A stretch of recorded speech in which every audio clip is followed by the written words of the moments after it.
गिनी के दूसरे सबसे बड़े शहर एन ज़ेरेकोर में एक फुटबॉल मैच के दौरान नाजरीन के दरमियान ज़बरदस्त तसादुम हो गया। इस तसादुम में दर्जनों अफराद हलाक हुए हैं और बड़ी तादाद में लोग ज़ख्मी भी हुए हैं।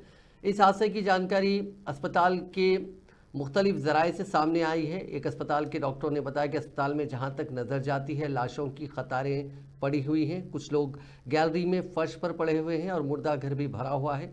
डॉक्टरों ने यह भी जानकारी दी है कि तकरीबन 100 अफराद हलाक हुए हैं, जिसकी वजह से मकामी अस्पताल और मुर्दा घर लाशों के ढेर से भर गया है।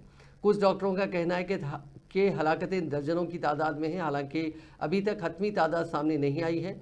यह हादसा इतवार का बताया जा रहा है। सोशल मीडिया पर सामने आई वीडियोज़ में मैदान के बाहर सड़क पर अफरा तफरी का माहौल और ज़मीन पर बड़ी तादाद में गिरे हुए लोग दिखाई दे रहे हैं। एक एजेंसी की रिपोर्ट ने इस ताल्लुक से खबर शाया की है, लेकिन उसने फौरी तौर पर इसकी तस्दीक नहीं की। नाजरीन के हवाले से ये ज़रूर बताया गया कि नाराज़ मुजाहिरीन ने एन ज़ेरेकोर पुलिस स्टेशन में भी तोड़फोड़ की और आग लगा दी।